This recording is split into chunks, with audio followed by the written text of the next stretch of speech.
Today is Monday, April 1st, 2024, also affectionately known as April Fool's Day, but I don't have a joke for y'all today. All right, we do have 13 members present, so we do detect a quorum. We did not have anyone to sign up for our public comment period, so we're going to jump right into the agenda. We have the following items on consent. If you would like to have something bumped from consent, please raise your hand, or please raise your hand or push your button, and I will recognize you. On the consent agenda, we have RS 2024-331, -332, -333, -335, -336, -338, -339, -341, -342, 343, 344, 345, 346, 347, and BL 2024-291. Does anyone have anything that they would like to bump from the consent agenda? Councilwoman Soror, you recognize? Thank you, Chair. Item number 6, 335, please. Yes, ma'am. I will take that one off consent.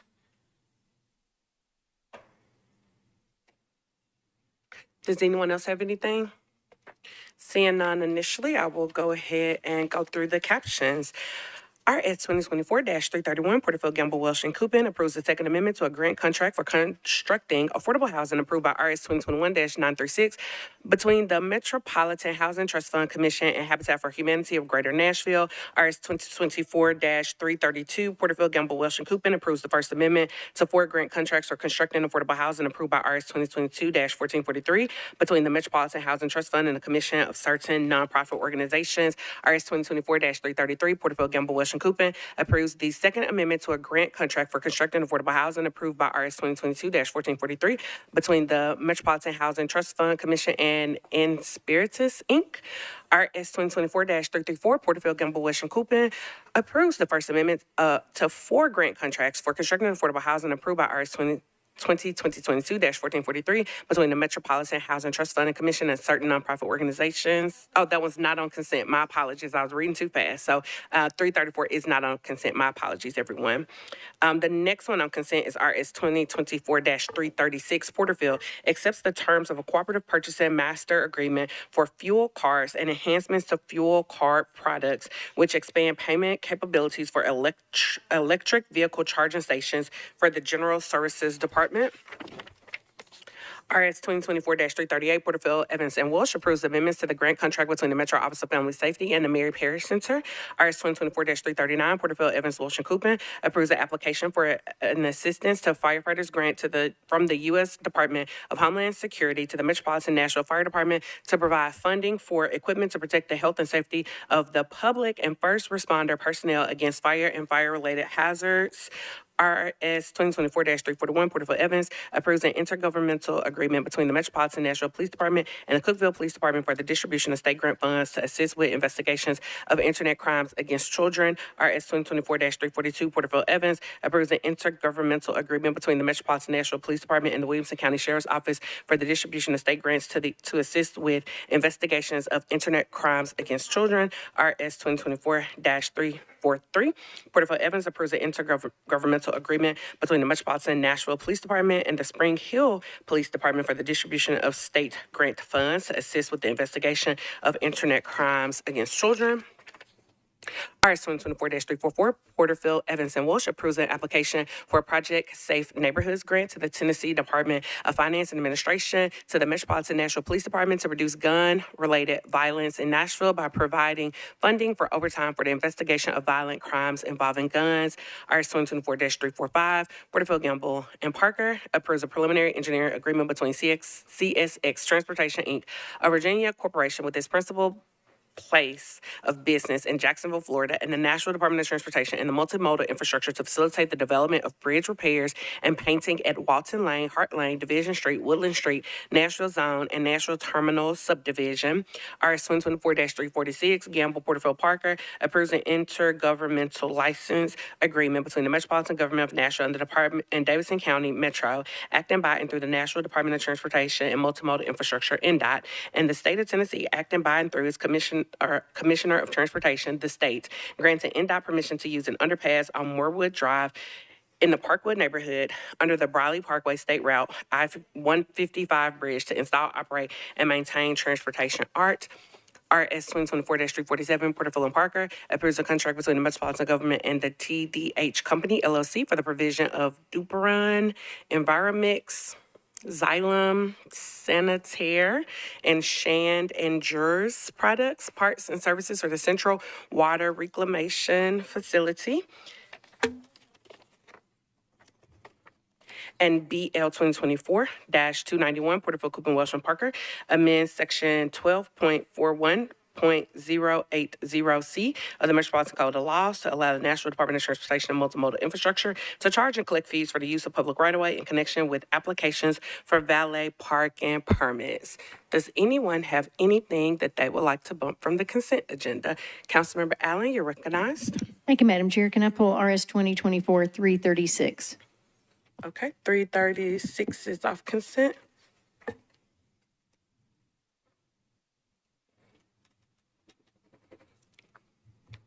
Do we have anything else anyone wants to pull from consent? Councilmember Cortez, you look like you're thinking about it. You got something? All right. Anything else? Seeing none, can I get a motion? It has been moved and properly seconded. Is there any discussion? Seeing none, all those in favor of the consent agenda say aye.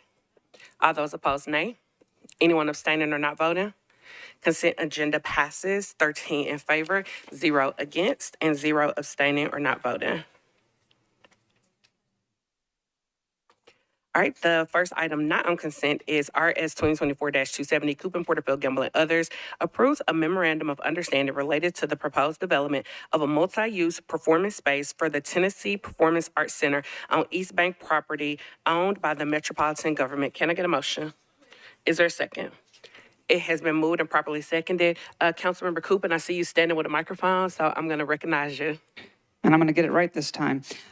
So I would like to move for approval with a comment, but I believe it has been moved and seconded. So we're moving it through the committees today. The intention is to defer it on the floor tomorrow so that it tracks with the third reading of the East Bank legislation. So just want everybody to know kind of what's happening today and tomorrow on this piece of legislation. Thank you, Councilmember Coopin. Would you like to explain the legislation? Sure. This is the memorandum of understanding between Metro and Tennessee Performing Arts Center to discuss the location and certain deal terms of the new Performing Arts Center that will be on the East Bank and a more comprehensive development agreement to follow. So this is the first step. Thank you, Councilmember Coopin. Is there any other discussion or questions? Seeing none, all those in favor say aye. Any opposed, nay? Any abstentions or anyone not voting? Councilmember Evan Siegel? Abstention, okay. Any other abstentions or not voting? All right, it is approved with 12 in favor, 0 against, and 1 person not voting. All right, moving on to RS 2024-334, Porterfield, Gamble, Western Coopin, approves the first amendment to 4 grant contracts for constructing affordable housing approved by RS 2022-1443 between the Metropolitan Housing Trust Fund Commission and certain nonprofit organizations. Can I get a motion? Is there a second? We have a substitute. Would someone like to move the substitute? Thank you, Councilmember Johnston. Is there a second? It has been moved and properly seconded. Could we have Director Darby, could you discuss what the substitute does? The substitute is essentially a housekeeping substitute. There was an amended contract that was left off. So there are actually 5 contracts that need to be amended, and this substitute will add that 5th contract. Thank you, Director Darby. Any questions or any discussion? Seeing none, all those in favor say aye. Any opposed, nay? Any abstentions or anyone not voting? Substitute passes, 13 in favor, 0 against, 0 not voting. And now for the legislation is substituted, the bill is substituted. Is there a second? It has been moved and properly seconded. Are there any questions or any discussion? Seeing none, all those in favor say aye. All those opposed, nay. Any abstentions or anyone not voting? The substituted resolution, passes 13 in favor, 0 against, 0 not voting. On to RS 2024-335, Porterfield Gamble Western Coupin approves the First Amendment to a grant contract for constructing affordable housing approved by RS 2022-1444 between the Metropolitan Housing Trust Fund and Pathway Lending. Can I get a motion? It has been moved and properly seconded. Councilmember Sawyer, you're recognized. Thank you, Chair. I appreciate this. As someone who used to be on the Housing Commission, I know that the commission does a good job of vetting and deciding whether something is extension. I pulled this one because it's not building, it's for the weatherization of buildings. And so I don't know if someone can speak to why an extension is needed, what percentage of the fund is being used, and then what is the means of letting people know that this fund is there so that at least it can be used. Thank you so very much. We do have someone in the back. You are recognized. If you could introduce yourself, please. Thank you, Madam Chair. I'm Karen Weaver. I'm the manager of the Barnes Fund. Excuse me. The reason that this is an extension based on the fact that these are rehabs, when Pathway and TVA first started this program, they had put processes in place that ended up taking longer than they expected to actually, basically they had some trial and error as they were going through. And so the way that they explained it to us at the Housing Trust Fund Commission meeting was that now they've got all of their processes in line. They are, the processes are going much more smoothly than they were at the beginning, and they expect to be fully on target within the next 12 months. Councilmember Sawyer, do you have any follow-up questions? Thank you. And you may not know this, but how are they making sure that everyone in the city, not just certain part, is aware that this fund is available for use? I actually don't know the answer to that one, but I will find out and be happy to email you if that would be helpful. That would be great. Okay. Thank you.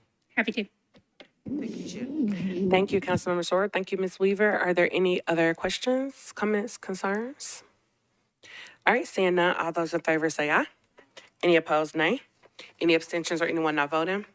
Motion carries 13 in favor, 0 against, 0 not voting. RS 2024-336 Porterfield accepts the terms of a cooperative purchasing master agreement to fuel cards and enhancements to fuel card programs which expand payment capabilities for electric vehicle charging stations for the General Services Department. Can I get a motion? It's been moved and properly seconded. Councilmember Allen, you're recognized.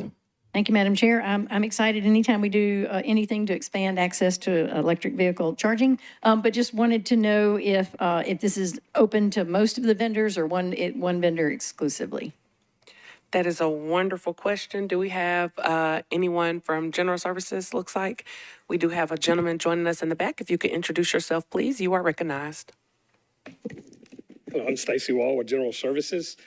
This is actually a cooperative that would include one company that we're utilizing currently with the fuel, fossil fuels, and this would actually be the beginning of getting on more vendors as we move forward to expand the infrastructure for the EV charging. Councilmember I Allen? guess my understanding is the contract or the agreement is with Sourcewell. It's a Sourcewell agreement, actually using a Right Express WEX card. Gotcha. Okay, and so that could open it to Blink and the ChargePoint and a number of other providers It could perhaps? as we move forward. This is just the first step of trying to get the infrastructure together. Great, thank you. I appreciate that information. Thank you, Councilmember Allen. Do we have any other questions, comments, or concerns? Seeing none, all those in favor say aye. Aye. Any opposed, nay. Any abstentions or anyone not voting? Motion carries 13 in favor, 0 against, and 0 not voting. The next item on the agenda is RS 2024-337, Porterfield Evans Walsh and Coupin approves a subrecipient agreement by and between the Metropolitan Department of Housing Agency and the Metropolitan Office of Homeless Services for one-time payments of first month's rent and security utility deposits on behalf of homeless persons obtaining housing through various campaigns. Can I get a motion? Approval. Is there a second? It has been moved and properly seconded. Councilmember Huffman, you are recognized. Thank you, Chair. Appreciate that. Just a quick question, and I believe this would be for OHS. In regards to the selection process, did the quick math, and it looks like that the amount would, based on the average rent in Nashville, this gets us to what, about 25, 35 applicants per year? Is that right? Yes, I'm Bill Clendenin, Grants Coordinator for Office of Homeless Services. Actually, we pulled the stats from last year because the amount depends on whether it's a security deposit, or utility deposit, or first month's rent. And so there were 338 individuals or families assisted in 2023. And as far as going back to the selection process, are we housing folks that are unhoused currently, or are they currently in a low barrier shelter? What's that look like? Usually they're homeless. They come through the CE program, the Coordinated Entry Program, and it's for the most vulnerable. Most vulnerable. Okay. Thank you. Thank you, Councilmember Huffman. Councilwoman Allen, you're recognized. Thank you, Madam Chair. I think we're probably asking the same person. Does this come with social services support once they're in the housing? Or any kind of wraparound services? Yeah, they do qualify for that service, yes. There are supportive services that come with permanent supportive housing, but the support you're talking about, they do or could qualify for. And are they given information on how to access it? Yes. Okay, great. Thank you. Thank you, Councilwoman Evans. You're recognized.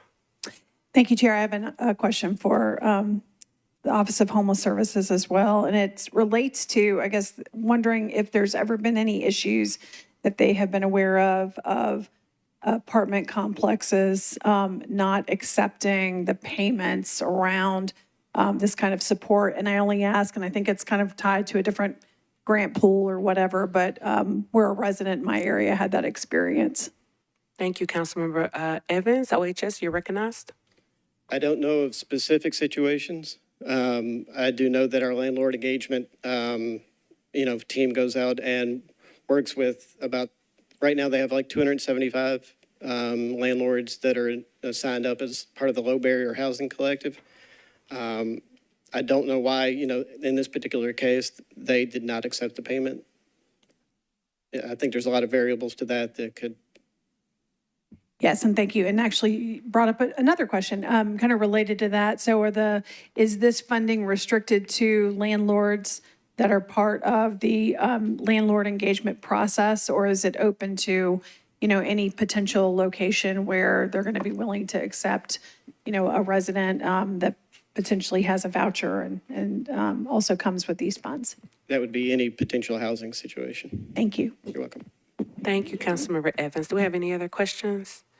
So I saved mine for last, but I probably should have asked mine first. Could you explain a little bit about the program and how the program works? I just thought it was a wonderful program for our residents, and I just want to make sure that it is highlighted and that people know that it's out there. So if you don't mind giving us an explanation of the program, we'd appreciate it. I sure will. I'll do the best I can. And April, Director Calvin can clean me up if I'm not on target. But, our coordinated entry team obviously works with, the most vulnerable coming in through our outreach teams, through our different service providers.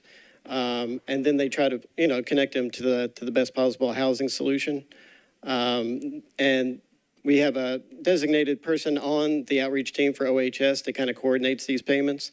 And she works to make sure that these payments get to the, so most of them, the possibilities are utility deposits, security deposits and then the first month's payment. And most of these were the first month's payment and the security deposit, and a few of them were utility deposits. So I don't know if that helps or not, but it's a good way of getting them in the housing, getting them started, and then they may have vouchers to pay the rent going forward or other assistance programs. Thank you so very much. Do we have any other questions? Seeing none, all those in favor say aye. Any opposed, nay? Any abstentions or anyone not voting?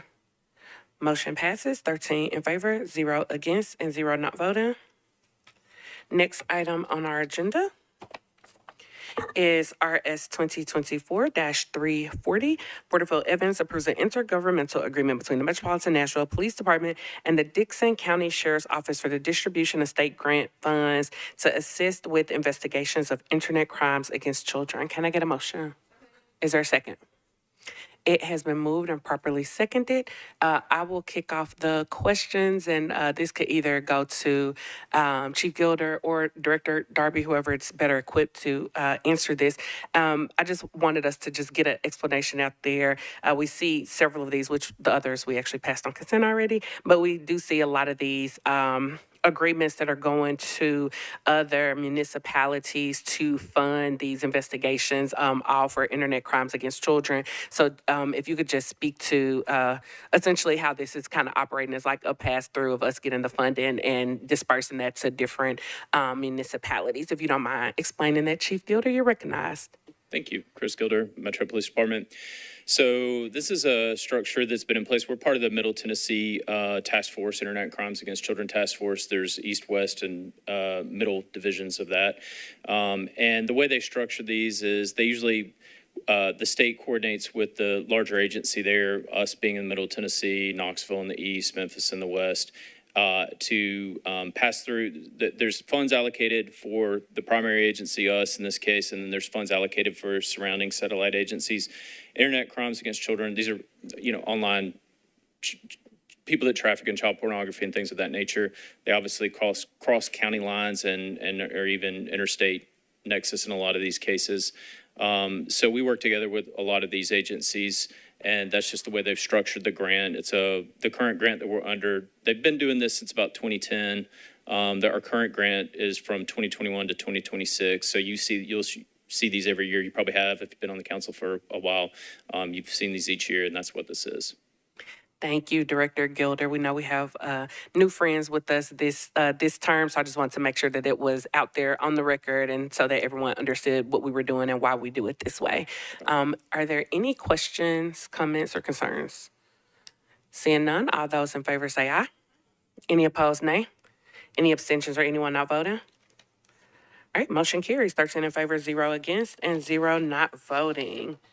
The next item is a late file resolution by Porterfield, authorizes the Metropolitan Human Relations Commission to approve Melody Fowler Green as appropriate counsel on an hourly fee basis for additional representation of the MHRC in connection with a Title VI complaint against the Metropolitan Arts Commission. Can I get a motion?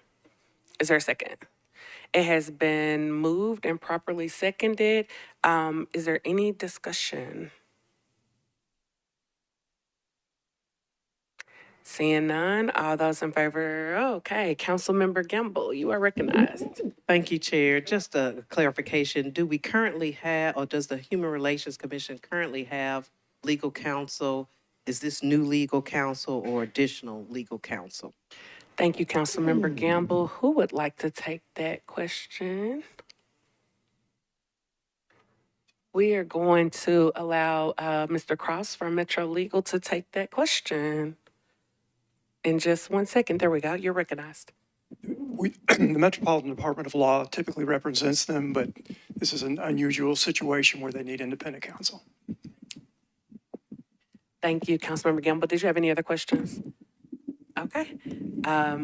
Councilmember Johnston, you are recognized in just 1 moment. There you go. You're recognized. Thank you. Is this a situation where, because I don't think this is going through any type of procurement or anything, does that usually happen when you're looking for outside counsel for a specific department? Mr. Cross, you're recognized. Thank you. Our department has authority to retain counsel under unusual circumstances. This is one of them. Without procurement? Yes, under the code. You don't want to low bid your professionals. Thank you. Thank you, Councilmember Johnston. Thank you, Mr. Cross. Councilwoman Kimbrough, you're recognized.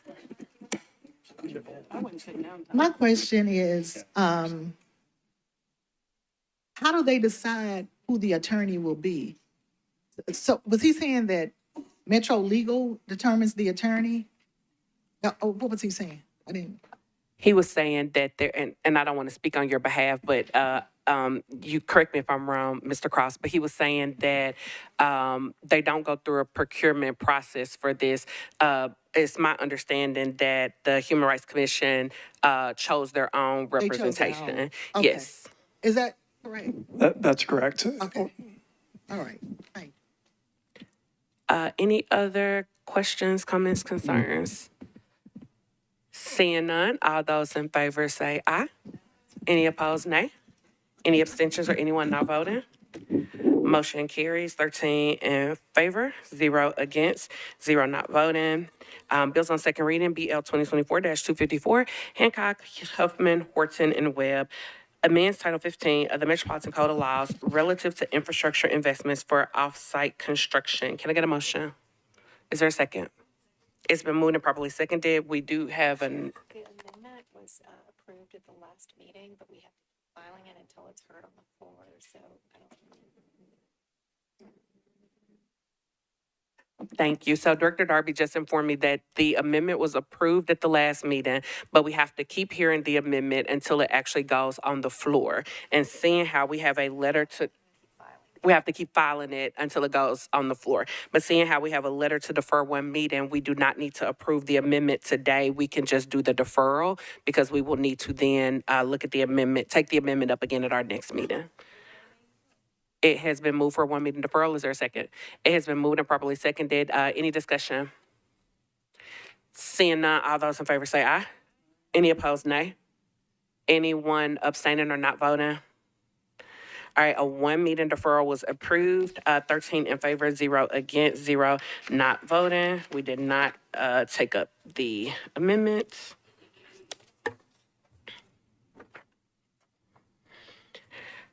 All right, BL 2024-258, Coupon, Porterfield, Gamble, and others declares a surplus of certain real property and authorizing the Metropolitan Government's execution and delivery of a master development agreement and ground lease agreements related thereto, an amended and restated site coordination agreement, a campus operations and use agreement, a declaration and other documents and agreements relating to the development of a portion of the East Bank Stadium campus. Can I get a motion?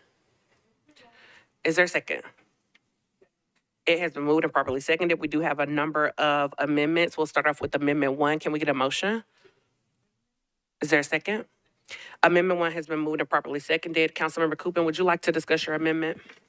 Sure. Thank you, Chair, for recognizing me even though I'm not on the committee.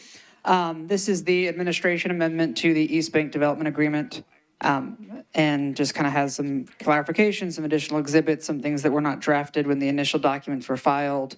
I'm supportive of all these changes and appreciate the hard work of the administration to bring us a deal that was described as refreshing. So really appreciate all their hard work. Thanks so much. Thank you, Councilmember Coupon. Is there any discussion on Amendment 1? Seeing none, all those in favor say aye. Any opposed, nay. Any abstentions or anyone not voting? Amendment 1 passes, 13 in favor, 0 against, 0 not voting. The second amendment is from the Chair, Council Lady Porterfield. Can I get a motion? Is there a second? It has been moved and properly seconded. Councilmember Porterfield, would you like to speak to your amendment? Sure, Chair, thank you. All right, so So this is an affirmative marketing amendment, and basically it says that at a minimum, there will be outreach to community organizations serving diverse populations, which would include advertising and media outlets that target diverse audiences with respect to the income-restricted residential buildings, inclusive language and advertising materials, that Section 8 vouchers and other forms of rental assistance are acceptable forms of rental payment, and regular training for staff on fair housing principles and practices. Basically, we want to make sure that the people who need this affordable housing the most are able to access it, and so that they know that this is available. Many times our most vulnerable communities may not know the information that we're sharing. They may not follow their council member on social media. The information may not get in their hands. So we want to make sure that we're partnering with community organizations that can reach those entities so that they know what is available. And I would like to thank the administration for working with me on this. And with that, I would ask for you all support. Is there any conversation, any discussion? Seeing none, all those in favor say aye. Any opposition? Any abstentions or anyone not voting? Amendment 2 passes, 13 in favor, 0 against, 0 not voting. Councilmember Parker has Amendment 3. Can I get a motion? It has been moved and properly seconded. Councilmember Parker, you are recognized to speak on your amendment, if you would like. Thank you, Chair, for recognizing me, though I'm not a member of this committee. Yeah, I'll let y'all know a little bit about this amendment. It does 5 things. This was the result of a lot of conversation with myself, the administration, the East Bank Committee, hearing from community members, and Fallon as well. So the first thing this does is it codifies our intent for the streets that are built on the East Bank to be complete and safe streets. If y'all remember back a few years ago when we had the River North infrastructure package, they gave us some exhibits that had engineered streets, and the body decided that we wanted to see some improvements made to that, so we sent it back to them, and they made some improvements, and those improvements are now implemented over there. So appreciate the body's support on that. We don't have like engineered cross sections or anything in this agreement yet. Those designs are not final, so we couldn't approve them or ask for modifications. But this language about complete streets getting into the agreement, I think, does really codify that intent for these streets to be complete and safe streets. The second thing this does, the agreement includes 2 all affordable buildings of at least 300 units each. We wanted to set a floor of how many of those units were required to be family suitable. I consider that 2 and 3 bedroom units. I will say that I asked for a much higher number than 15 initially. What is in this amendment is a floor of 15% of the units in each of those buildings to be family suitable 2 and 3 bedroom units. Again, that's a floor. I think there's a commitment on the part of the team to try and up that number as we get to actual construction of these. But they did not want the floor to be higher than, they didn't want it to be so high that they weren't certain they could get it financed, if that makes sense. And so what between Fallon and the administration and the committee came up with was 15 here. So that's in the amendment. The third thing that's in here in the workforce development portion of the agreement, initially they had called out a specific certification. That's the NCCER core certification. I'm sure that's a great certification, but we've got some great workforce development programs here in town that don't use that certification. A good example is the Music City Construction Careers Program, which now has a presence at Maplewood High School, which is very cool. And we're very excited about those young people having that opportunity to get plugged into the trades through that program. Anyway, what this does is it strikes NCCR as the only certification and expands that to state and or federally registered apprenticeship and job training programs, which would include NCCR, would include MC3, would include other things as well. So that's a kind of a permissive, expansive thing there. Fourth, to broaden the subcontractor pool and participation to include those who have historically been excluded or sidelined by assuring potential bidders of a level playing field. Balance shall have its construction bid packages request information on any applicable healthcare coverage and associated costs. So this is just kind of taking a whole picture look at these bids and how the employees of each of these companies are compensated. And kind of in that same vein, this amendment, last thing it does is requires that workers will be appropriately classified as employees or independent contractors in accordance with all applicable laws and not misclassified to undermine paying an hourly wage equal to or higher than the living wage in Nashville as updated each year. That is the fifth and final thing that the amendment does, and I'm happy to answer any questions about it, and I would ask for the committee's support. Thank you. Councilmember Parker, do we have any questions? Councilmember Parker, I just have one question. On the next to the last page of the amendment, it says that Fallon will encourage working with vulnerable populations and intends to work with some community organizations to provide expungement clinics for Davidson County residents. And it said that they could work with the following: Project Return 413 Strong, Men of Valor, and the Urban League of Middle Tennessee. Could you just explain to us how those organizations were chosen? So those were in the workforce development program in the original text, and my amendment does not impact that section. So I would defer to the administration for an explanation of that aspect. Thank you, Council Member. I will hold that question until we get to the bill as amended then. So thank you for that. Any questions for, any additional questions for Amendment 3? Seeing none, all those in favor say aye. All opposed, nay. Any abstentions or anyone not voting? All right, that's 13 in favor, 0 against, and 0 not voting. Lastly, we have Amendment 4. Can I get a motion? Is there a second? It has been moved and properly seconded. Councilwoman Soror, you are recognized to speak on your amendment. Thank you, Chair. This amendment stemmed from the conversations about the child care. It was originally started about the sliding scale fee and just making sure that people that live in the area are able to put their kids in the daycare once it's built. After so many conversations, it was decided that because there is no operator for the daycare center yet, some of the things that are being asked, whether it's the sliding scale or set aside, cannot be done at this time. But Fallon was gracious enough to agree to give a good faith effort that when they do have an operator identified, then they will be able to bring this conversation forward about making sure that a certain number of the spots for the daycare will be for people that live in the area. You know, it's going to be close to downtown. There's so many things happening there. What we don't want is other people coming from out of the neighborhood and putting their kids in the daycare, and those that actually live there do not have that opportunity. So that's what this friendly amendment does, to make sure that when we do have an operator, we can actually have a conversation about, let's make room for the people that live in the neighborhood. Thank you, Councilwoman Soror. Thank you for that amendment. Is there any discussion? Seeing none, all those in favor say aye. Any opposed, nay.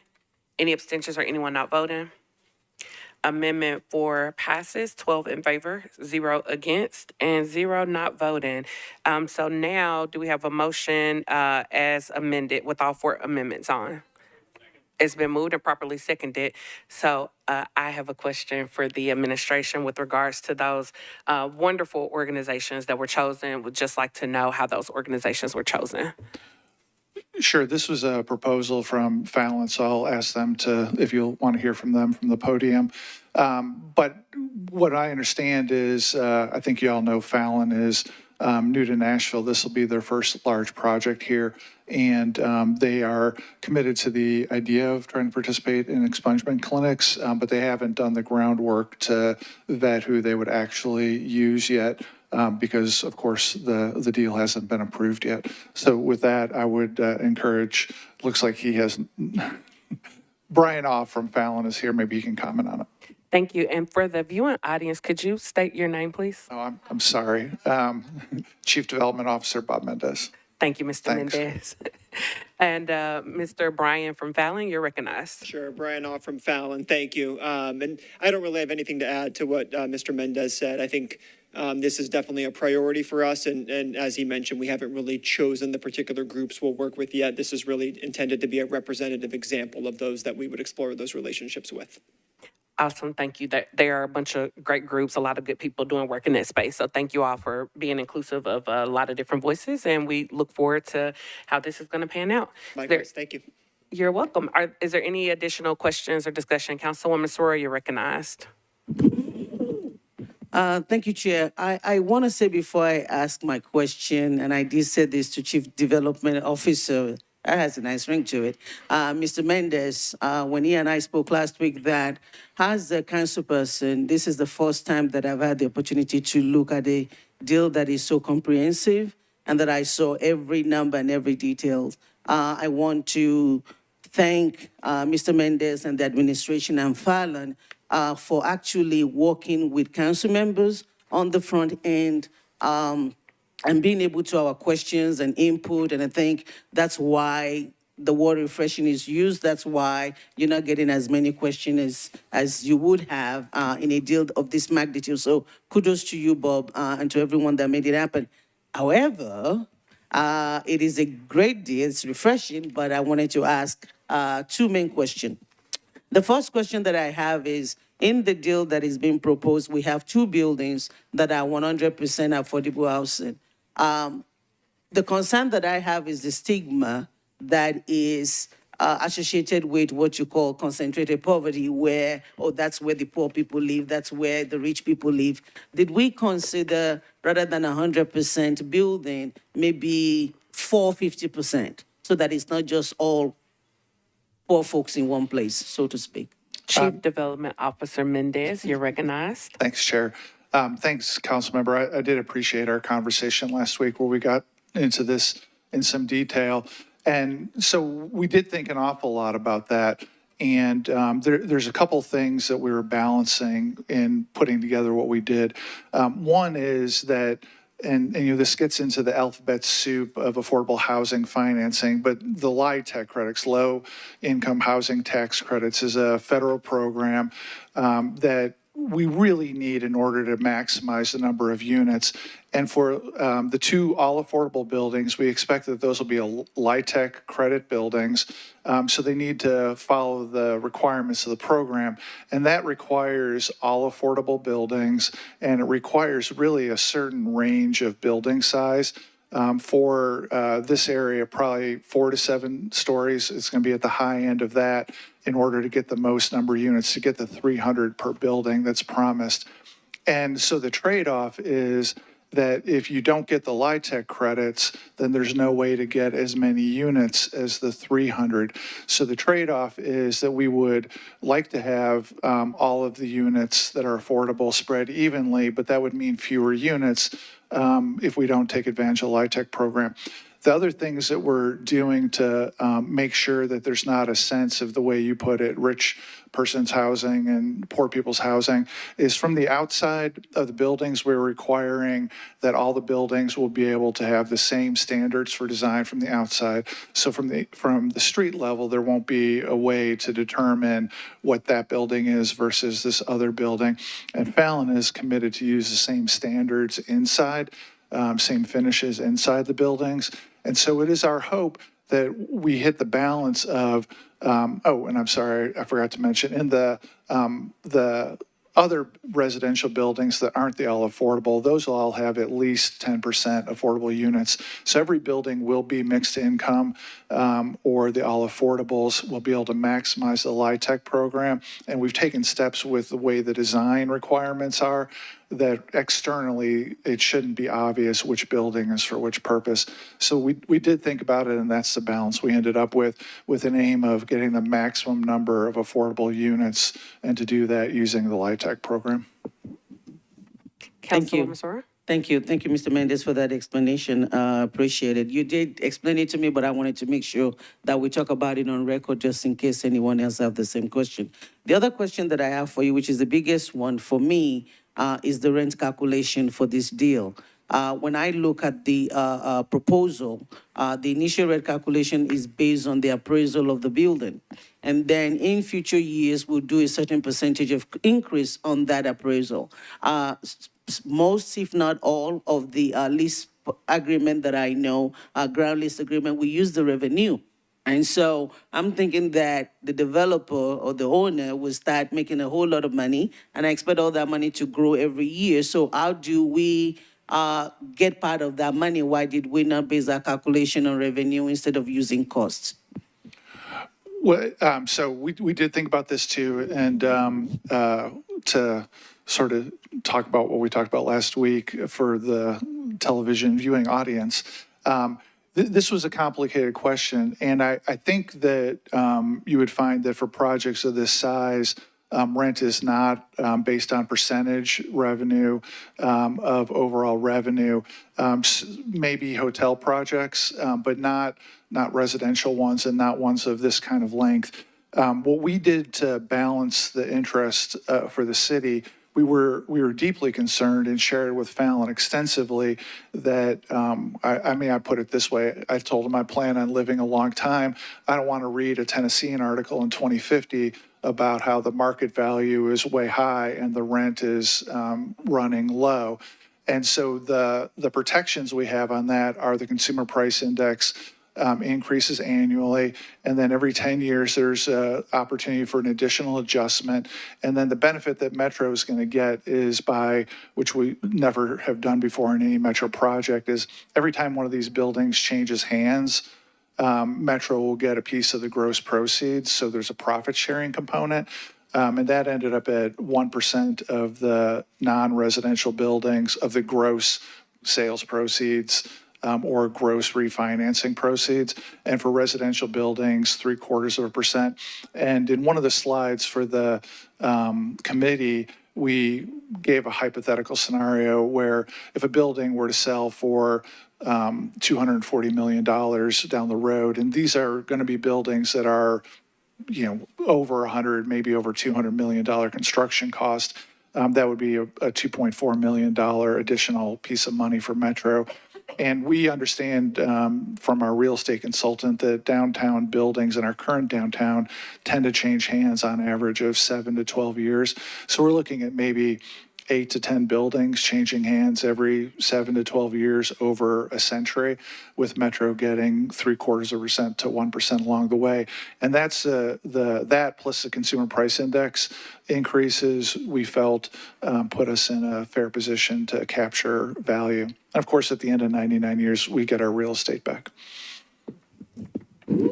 I just want to say thank you, and that the future participation rate is junior. So again, I want to reiterate that the group did a wonderful job negotiating, and everything that I could think of is either thought of and already included, and just a thank you. Thank you, Councilwoman Sora. Any other questions, comments, or concerns? And I won't beat a dead horse, but I also want to echo Councilwoman Sora. Thank you all.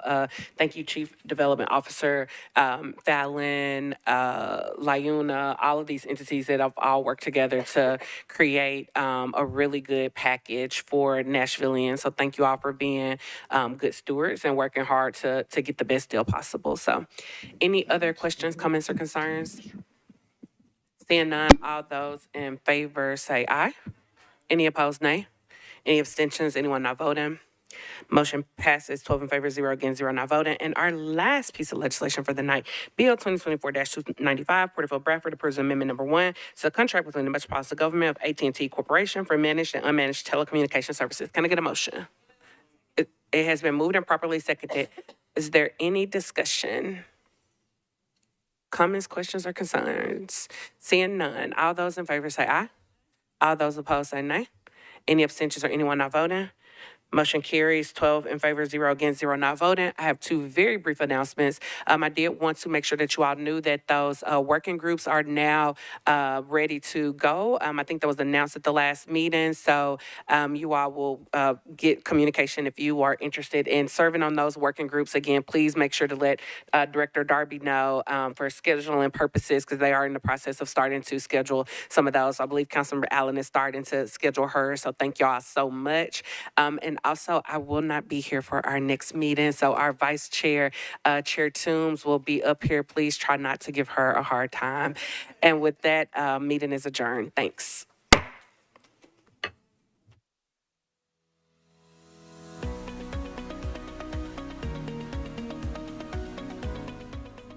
This has been a service of the Metro Nashville Network. If you would like to see this presentation again, or for more information on this and other programs, visit nashville.gov.